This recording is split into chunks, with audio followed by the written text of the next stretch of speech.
Chapitre 1. L'homme qui désirait l'or. Bansir, le fabricant de chars de la ville de Babylone, était totalement découragé.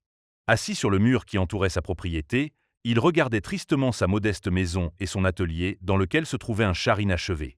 Sa femme venait souvent à la porte. Elle jetait un regard furtif dans sa direction, lui rappelant que la nourriture allait bientôt manquer et qu'il devrait plutôt se dépêcher de finir le char, le clouer, le tailler, le polir, le peindre et tirer le cuir sur la roue, afin de pouvoir le livrer et être payé par son riche client. Cependant, son corps gras et musclé restait immobile, adossé au mur. Son esprit lent se butait à un problème auquel il ne trouvait aucune solution. Le chaud soleil tropical, si commun dans la vallée de l'Euphrate, s'abattait sur lui sans merci. Des gouttes de sueur perlaient sur son front, puis tombaient sur sa poitrine velue. En arrière-plan, sa maison était dominée par les murs en terrasse qui entouraient le palais royal. Dans l'ombre d'une telle grandiosité se dessinait sa modeste maison, et bien d'autres encore, beaucoup moins propres et soignées. Telle était Babylone. Tout à la fois somptueuse et simple, éblouissante de richesse et ternie par une terrible pauvreté, sans ordre, pêle-mêle, à l'intérieur des murs de la ville. En se retournant, Bansir aurait remarqué les bruyants chars des riches qui bousculaient et repoussaient les commerçants en sandales et les mendiants aux pieds nus. Même les riches devaient poser les pieds dans les rigoles pour libérer le chemin aux longues files d'esclaves et de porteurs d'eau au service du roi. Chaque esclave transportait une lourde peau de chèvre remplie d'eau qu'il versait sur les jardins suspendus. Bansir était trop préoccupé par son propre problème pour entendre ou prêter attention au vacarme confus de la ville achalandée. Ce furent les notes familières d'une lyre qui le tirèrent de sa rêverie. Il se retourna et vit la figure expressive et souriante de son meilleur ami, Kobi, le musicien. « Puissent les dieux te bénir avec une grande générosité, mon bon ami, dit Kobi avec un grand salut.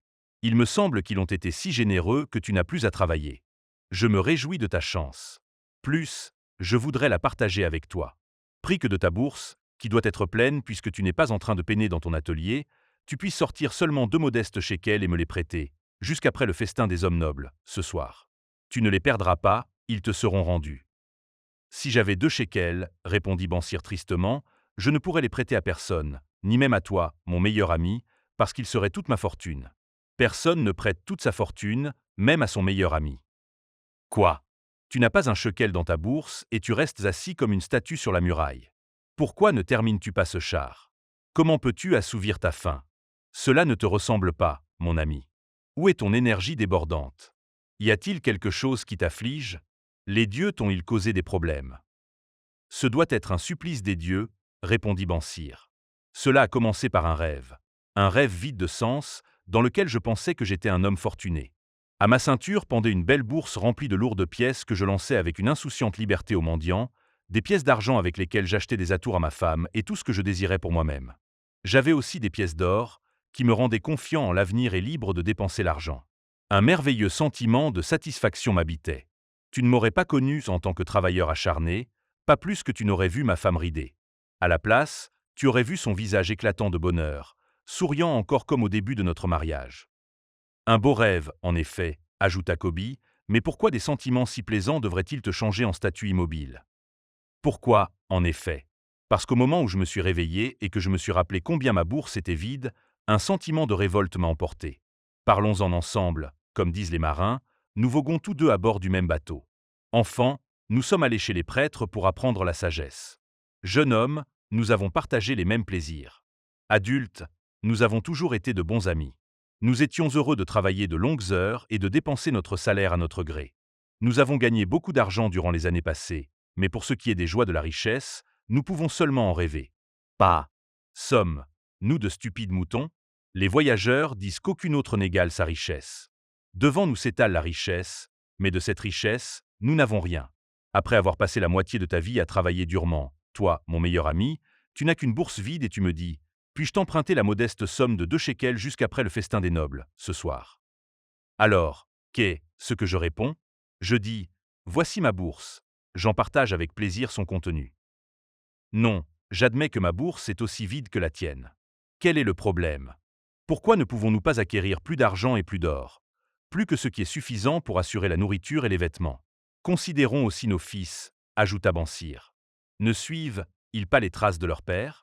Devront-ils, avec leurs familles et leurs fils et les familles de leurs fils, vivre au milieu de tous ces ramasseurs d'or et n'avoir que du lait de chèvre sur à boire et de la bouillie à manger? Jamais, depuis toutes ces années que nous sommes amis, tu n'as parlé ainsi, répliqua Kobi, tout intrigué. Jamais, durant toutes ces années, je n'ai pensé comme cela. De l'aurore jusqu'à la nuit tombée, j'ai travaillé à fabriquer les plus beaux chars qu'un homme puisse faire, osant à peine espérer qu'un jour, les dieux reconnaîtraient mon talent et m'accorderaient une grande prospérité, ce qu'ils n'ont jamais fait.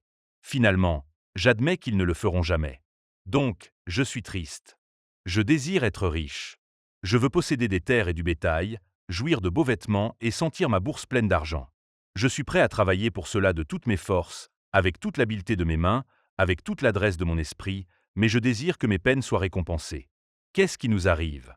Je te le demande encore. Pourquoi n'avons-nous pas une juste part des plaisirs si abondants que ceux qui ont de l'or peuvent se procurer? Malheureusement, je ne connaissais pas la réponse. Je ne suis pas plus satisfait que toi. L'argent que me procure ma lyre est vite dépensé. Aussi, dans mon fort intérieur, j'ai un désir profond de posséder une lyre assez grosse pour faire retentir la grandiose musique qui me vient à l'esprit. Avec un tel instrument, je pourrais faire une musique si suave que le roi, lui, même n'en aurait jamais entendu de pareille. Tu devrais avoir cette lyre. Personne dans la ville de Babylone ne pourrait la faire résonner mieux que toi, la faire chanter si mélodieusement que, non seulement le roi, mais les dieux eux-mêmes en seraient émerveillés. Mais comment se la procurer alors que tous les deux, nous sommes aussi pauvres que les esclaves du roi? Écoute la cloche. Ils s'en viennent. Il pointa une longue colonne d'hommes à moitié vêtus, les porteurs d'eau qui revenaient de la rivière, peinants et suants, par une rue étroite. Ils marchaient, 5 de front, courbés sous la lourde peau de chèvre remplie d'eau.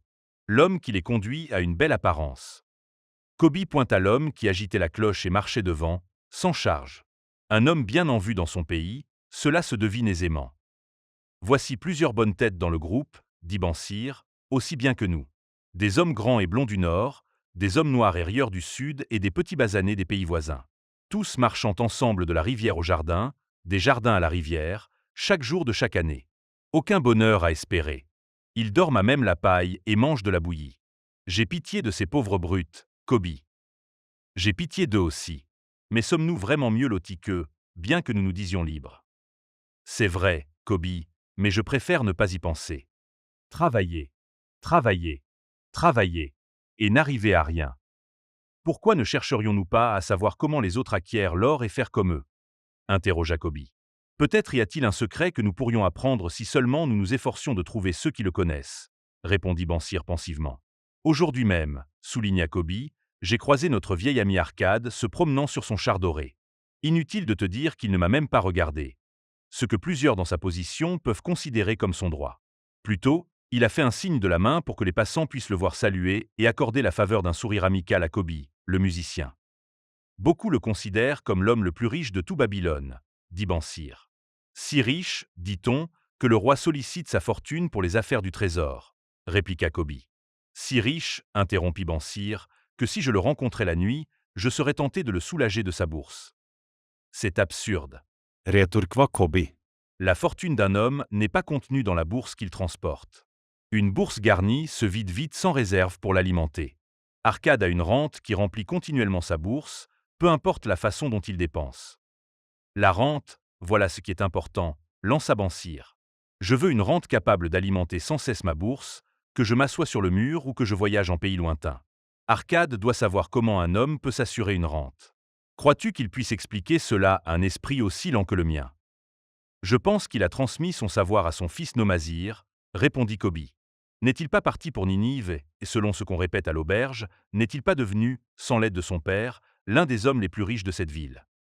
Kobi, ce que tu viens de me dire a fait surgir une superbe idée en moi. Une nouvelle lueur parut dans les yeux de Bansir. Il n'en coûte rien de demander un. Sage conseil à un bon ami, et Arcade fut toujours un ami. Peu importe si nos bourses sont aussi vides que le nid du faucon de l'année dernière. Ne nous laissons pas arrêter par cela. Nous nous inquiétons de manquer d'or, au milieu de l'abondance. Nous désirons devenir riches.